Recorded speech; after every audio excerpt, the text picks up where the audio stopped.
dia a todos. Nós hoje estamos celebrando um culto que é bastante especial para o calendário da igreja, que é o Domingo da Santíssima Trindade. Ele é especial porque é o único culto do calendário eclesiástico que trata de um assunto doutrinário, bíblico. Então hoje a gente vai celebrar, vai cultuar a Santíssima Trindade, o Deus que é Pai, Filho e Espírito Santo.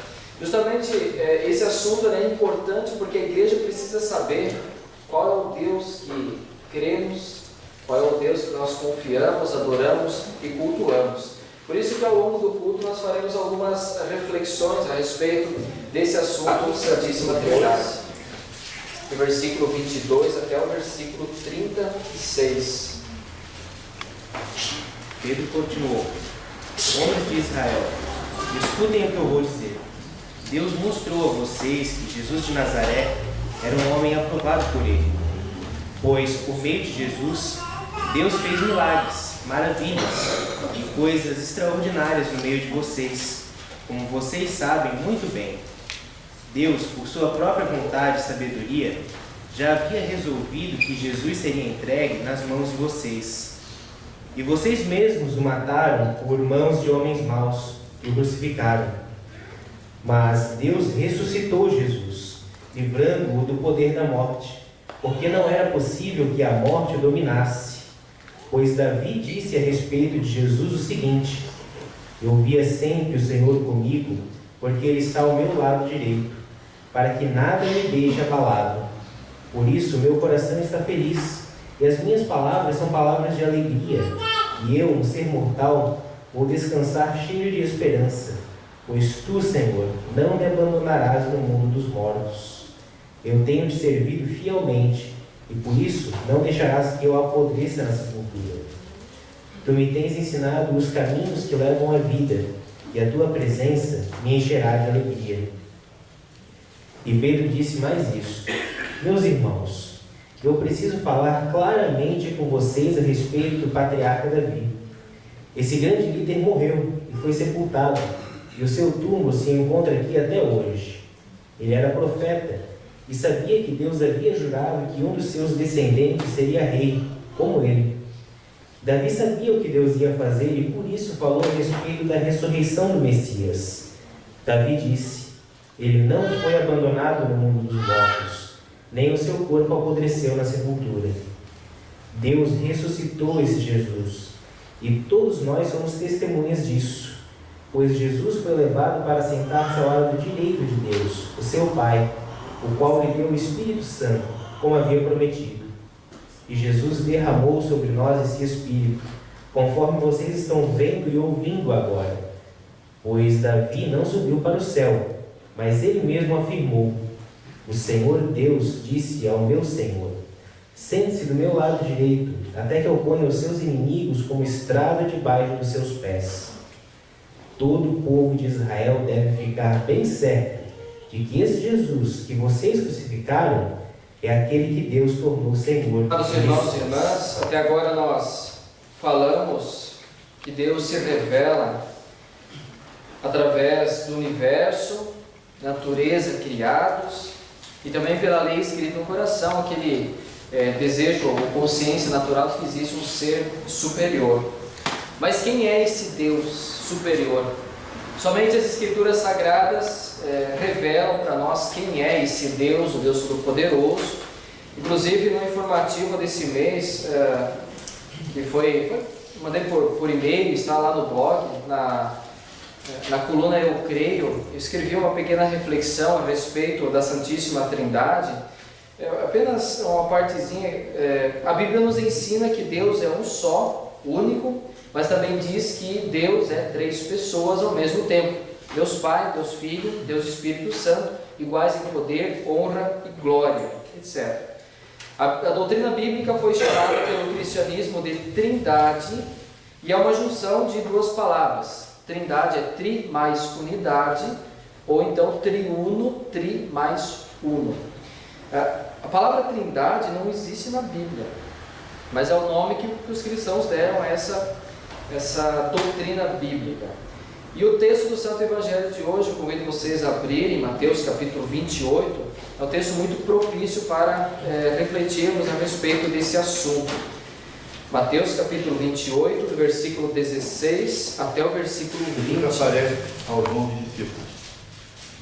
Os 11 discípulos foram para a Galiléia e chegaram ao monte que Jesus tinha indicado. E quando viram Jesus, o adoraram, mas alguns tiveram suas dúvidas. Então chegou Jesus perto deles e disse: Deus me deu todo o poder no céu e na terra. Portanto, vão a todos os povos do mundo e façam com que sejam meus seguidores, batizando esses seguidores em nome do Pai, do Filho e do Espírito Santo, e ensinando-os a obedecer a tudo o que tenho ordenado a vocês. E lembre disto, eu estou com vocês todos os dias, até o fim dos tempos. Bom, desse texto bíblico eu gostaria de chamar a atenção de vocês para alguns pontos que eu considero relevantes, para a gente entender um pouquinho mais por que nós adoramos a Jesus como Deus, enfim. Começando lá no versículo 17, se vocês quiserem acompanhar, deixar suas Bíblias abertas, podem acompanhar. Mas quando os discípulos viram Jesus, alguns deles o adoraram. A palavra grega para adorar é a palavra proskinel. Essa é a palavra utilizada aqui no texto. Antigamente, essa palavra era traduzida de uma forma diferente porque era entendida de uma forma diferente. As autoridades, os deuses eram venerados, adorados, e era usada essa palavra, proskinel. Tanto é que essa palavra é traduzida por beijo, e aí a gente entende porque muitas autoridades, muitos deuses, os próprios reis estendem a mão para que os seus súditos beijem a mão. Essa palavra é proskinel. No entanto, no Novo Testamento, essa palavra foi intensificada no seu uso e foi deslocada exclusivamente para se tratar da adoração a Deus. Não mais às autoridades, não mais a deuses ou pessoas importantes, mas ao Deus triuno. E aí eu quero lembrar aqui dois exemplos. Quando Jesus foi levado ao deserto para ser tentado, lá em Mateus capítulo 4, o diabo mostrou riquezas do mundo e disse para Jesus: eu vou dar tudo isso para você se colocar de joelho e me adorar. A palavra proskinel foi utilizada ali. Mas Jesus, respondendo ao diabo, usando a autoridade na palavra, disse: somente ao Senhor Deus adorarás, só a Ele prestarás culto. E adivinha que palavra que Jesus utilizou? Proskinel. A Deus deve ser dirigido o nosso culto e adoração. E outro exemplo, em Apocalipse 22, quando o anjo mostrou a João um monte de coisas maravilhosas, ele ficou, digamos assim, maravilhado, e ele se jogou aos pés do anjo e ia adorá-lo. Mas o anjo disse: não faça isso, somente ao Deus deve ser, ou melhor, disse, adore a Deus.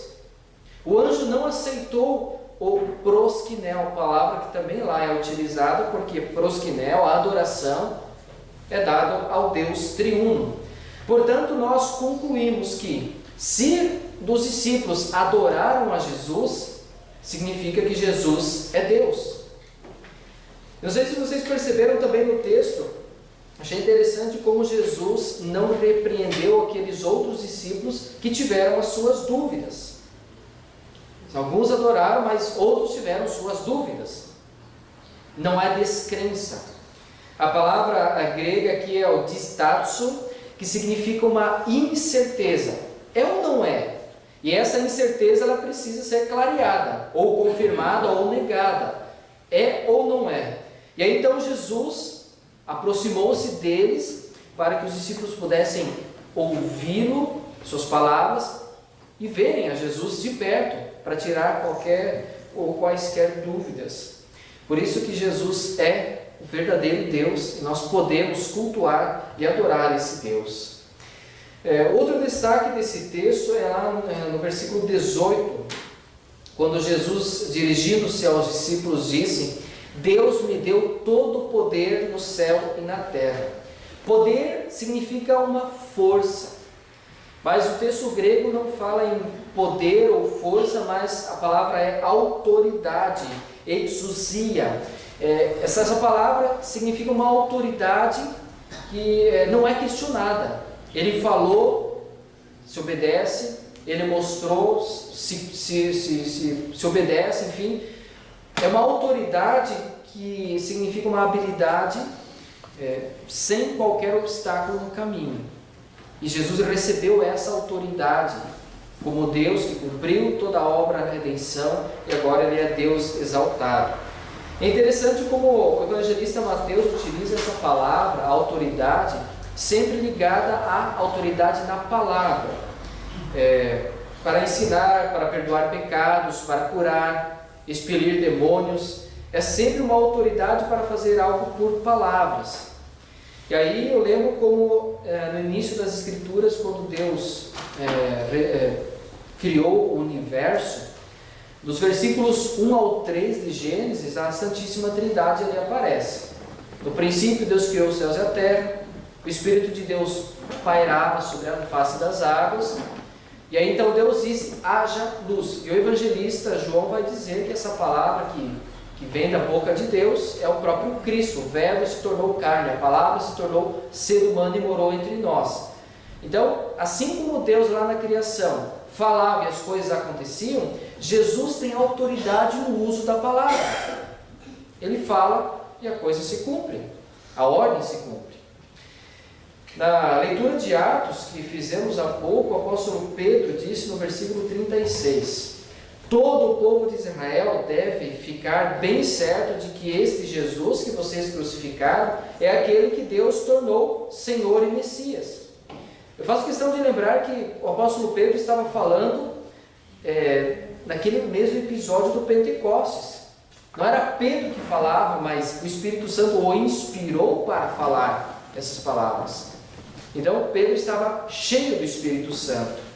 É interessante como os discípulos falaram, não do Espírito Santo.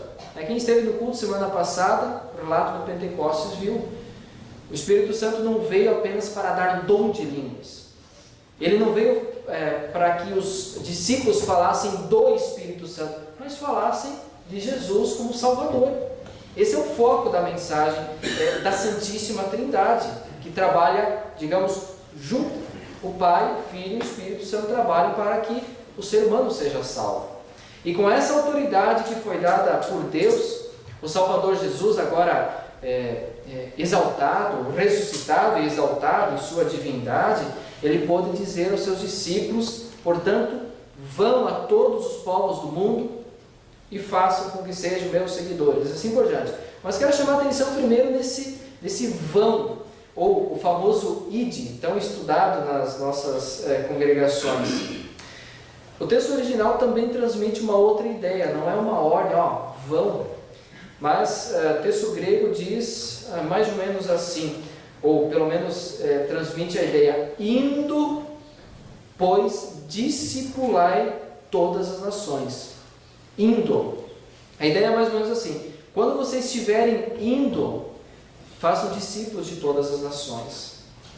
A missão não é porque a igreja vai, ela se dá não porque a igreja vai, mas justamente porque a igreja é igreja e está indo constantemente, ela está em ação através da pregação da palavra e da administração dos sacramentos, batismo e santa ceia. É assim que a igreja faz missão. E Deus utiliza-se da igreja para fazer missão, porque a missão ela é de Deus, é o desafio da igreja. Nós fazemos isso como igreja e fazemos isso também individualmente como cristãos. Por isso que uma frase que está pipocando muito por aí atualmente é: tempo de ser igreja. É tempo de nós sermos igreja, justamente porque o Espírito Santo move a igreja a ser igreja no mundo. Mas a pergunta é: qual a função da igreja? Qual é a nossa função que Deus nos delegou? E aí vem a continuidade do versículo: façam com que sejam meus seguidores. Bom, falando em seguidores, é uma, digamos assim, um ato, uma palavra que está em moda ultimamente. Vou mostrar umas figurinhas para vocês aqui, vocês vão reconhecer. A primeira delas, vamos ver aqui, tempo que o Brasil está na Copa, alguns estão comemorando e outros estão protestando. Tem um líder que está dirigindo o manifesto, tem aqueles que seguem esse protesto, esse manifesto. Então tem os seus seguidores. Temos também a galinha, que é seguida pelos seus pintinhos, onde a mãe vai, os filhotes vão atrás. Então, a mãe também tem os seus seguidores. Aí, usando um pouquinho mais a linguagem virtual, nós temos o passarinho, o Twitter. Eu não tenho Twitter, mas quem tem, segue os famosos, vão para o mercado, aparece lá no Twitter. Por isso o convite está aqui, follow me, sigam-me, quero ter seguidores. Então está aí o Twitter, que é muito utilizado por aí afora. Esse aqui eu tenho, Facebook, né? Facebook, você coloca qualquer besteirinha lá, aparece no Facebook de todos os meus seguidores. É só clicar, é só curtir, aí tem o dedinho positivo aí. E aí tem alguém que diz assim, chegamos a 1000 seguidores, a 1000 amigos. Então tem o Facebook. E por último, não que seja essa figura, mas nos lembra que Jesus também tem os seus seguidores, certo? Enfim, seguir alguém está na moda ultimamente. Mas o que é fazer seguidores? Como é que se faz seguidores? O Facebook é tranquilo, manda uma solicitação de amizade, só apertar o botãozinho, está resolvida a coisa. Mas nós como igreja, como é que nós fazemos novos seguidores de Jesus? Falando, testemunhando aquilo que está no meu coração, aquilo que eu creio a respeito de Jesus, o meu Salvador. É interessante que esse discurso, esse testemunho precisa ser convincente. Eu preciso falar de tal forma que as pessoas aceitem e sigam Jesus como Mestre, Senhor e Salvador. Eu tenho tentado convencer alguns aí, vamos torcer para o Palmeiras, o Alexandre, não tem jeito. Ele continua teimando em ser corintiano. Eu acho que o meu discurso não está bom, ou o time não é bom. Mas enfim, o assunto é outro aqui. A palavra seguidores ou discípulo no grego é mateteo. Significa, aqui nesse texto, levar alguém a um relacionamento de amor pessoal com Jesus. Se eu tenho essa relação de amor pessoal com Jesus, o que eu preciso fazer e falar para que outros também tenham esse relacionamento com Jesus? Veja como é importante o nosso testemunho, fazer discípulos. Mas o falar é apenas um detalhe, porque ao dizer vão e façam discípulos, vão e façam seguidores, Jesus falou em 2 métodos, que é batizando e ensinando. A IELB, a Igreja Luterana, tem feito isso ao longo desses 110 anos. Porém, nós precisamos pensar um pouquinho mais na nossa realidade como congregação. Nós realizamos batizados, certo? Veio a criança, a gente batiza, tem toda uma preparação, a gente batiza. Mas eu confesso a vocês que eu tenho uma preocupação, algo que me inquieta quanto ao ensino. Se os seguidores de hoje, os seguidores de Jesus, não querem ser ensinados ou não querem aprender, esses correm o risco de vacilar ou até cair da fé. E eu me preocupo com isso. Por isso que na nossa congregação ou na igreja luterana como um todo, há vários grupos de ensino, desde a infância. As crianças estão na escola dominical, tem instrução para adolescentes, jovens, adultos, casais, estudos bíblicos e por aí vai. Nós temos momentos de estudo, inclusive o culto é um deles. E o que Jesus disse? A ordem é ensinando-os a obedecer, a guardar, a reter, a seguir a tudo o que tem ordenado a vocês. E esse ensinar tudo é muita coisa. E não é apenas falar uma vez e está pronto. É ensinar, é inculcar, é repetir. é fazer aprender. E o que me preocupa também é o fato de que as crianças que querem ser ensinadas na escola dominical, os pais trazem as crianças para a escola dominical, as crianças percebem que nós temos uma dificuldade como congregação, não só aqui no Estreito, mas também lá em Palhoça, porque as crianças que querem ser ensinadas têm apenas 3 professores à disposição, 3 lá em Palhoça e 3 aqui, 3 professores que se disponibilizam a ensinar. E eu não estou fazendo aqui nenhum apelo, gente. Eu não estou dizendo, pelo amor de Deus, apareçam professores. Eu não estou falando isso. Mas eu estou constatando que nós estamos sofrendo para cumprir a missão de ensinar as nossas crianças. Se Jesus disse que batizar e ensinar são os métodos para se fazer novos e mais discípulos, nós, adultos, discípulos de Jesus, não deveríamos apenas nos preocupar, mas também orar por esse fator. E não apenas orar, mas também nos envolver para que essa missão que foi confiada a nós seja cumprida. E a tarefa é dupla. Isso eu acho muito interessante. No momento que eu me disponibilizo para ensinar, eu vou ter que estudar. E ao estudar, eu também vou aprender, a fim de passar o aprendizado a outras pessoas. Por isso que é dupla essa tarefa. E é interessante.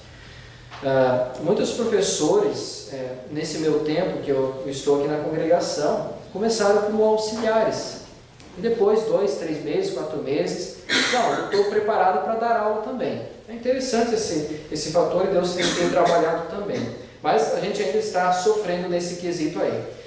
Mas por fim, nós temos a assistência de Jesus. Ele não apenas, vão para o mundo e vocês se virem. Ele diz, lembrem disso, eu estou com vocês todos os dias até o fim dos tempos. Não é o estarei, futuro, mas eu estou todos os dias até o fim dos tempos. Por que Deus está conosco? Por que Ele quer estar conosco todos os dias? A missão da Santíssima Trindade, do Pai, do Filho e do Espírito Santo, é nos levar de volta ao reino de Deus eternamente. E Ele está conosco na palavra, está conosco no batismo e também na Santa Ceia. O Espírito Santo que veio no dia do Pentecostes sobre a igreja, permanece conosco ainda hoje, porque opera a fé em nossos corações. Ainda hoje continua fazendo isso. E dessa forma, outros, mais e novos discípulos de Jesus são feitos. Se alguém tenha dúvida e pergunta o que esse texto do Santo Evangelho tem a ver com Santíssima Trindade, todo o texto ressaltou a divindade de Jesus. Ele é Deus, assim como o Pai, o Filho e o Espírito Santo. E Ele não agiu sozinho. Quando Jesus disse, vão, batizem, em nome do Pai, do Filho e do Espírito Santo. Jesus falou em nome da Santíssima Trindade. E pegando carona com esse termo, esse dizer, Jesus disse, vão, batizem e também ensinem a vontade da Santíssima Trindade. Quer dizer, façam discípulos em nome do Deus triuno. E nós só temos motivos para agradecer e louvar ao Deus triuno, porque ao longo desses 110 anos da Igreja Evangélica Luterana no Brasil, Deus tem feito muito. Deus tem abençoado muito essa igreja. Deus tem abençoado também esta congregação, que continua cultuando o Deus triuno, aqui e por toda a eternidade. Que esse Deus triuno seja louvado sempre em nossas vidas. Amém. Gracioso e eterno Deus, Deus Pai, Filho e Espírito Santo, a Ti rendemos este culto, louvor, honra e glória, por ser o nosso Deus, atuante em nossa vida para a nossa salvação. Lembra-nos sempre de Te adorar, lembra-nos de glorificar e prestar o nosso culto diário a Ti, pois Tu és o único e verdadeiro Deus. Obrigado por teres abençoado-nos a ponto de conhecermos esse Deus e usufruirmos das Suas bênçãos. Preserva-nos firmes até o fim, em nome de Jesus. Em nome de Deus, lembro que Jesus lembrou os seus discípulos e a nós também. Eu estou com vocês todos os dias até o fim dos tempos. Por isso aqui na Santa Ceia Jesus está presente de forma real. E quando Jesus estava reunido com seus discípulos, ele tomou o pão e deu graças a Deus, entregou aos seus discípulos, dizendo: tomai e comei, isto é o meu corpo que é dado por vós para a remissão dos vossos pecados. Logo em seguida, tomando o cálice de vinho, novamente deu graças a Deus, entregou aos seus discípulos, dizendo: tomai, bebei, isto é o meu sangue, o sangue da nova aliança derramado por vós para a remissão dos vossos pecados. Fazei isso quantas vezes o beberdes, em memória minha. E que a paz do Senhor Deus esteja com todos agora e sempre. Amém.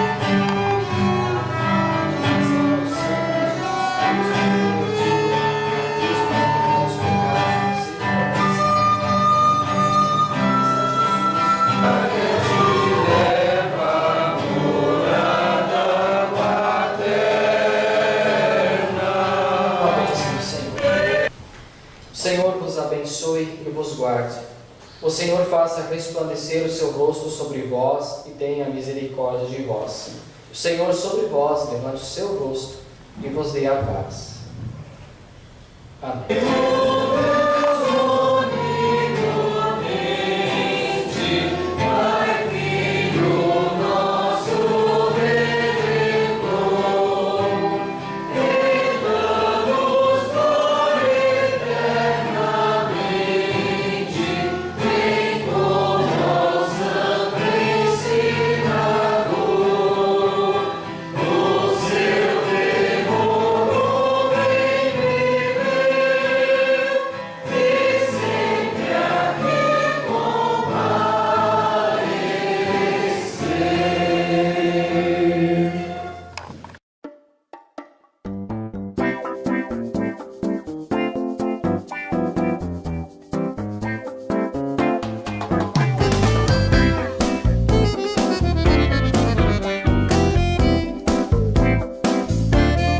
Senhor meu Deus, quando eu maravilhado os grandes feitos vejo da tua mão, estrelas, mundos e trovões rolando a proclamar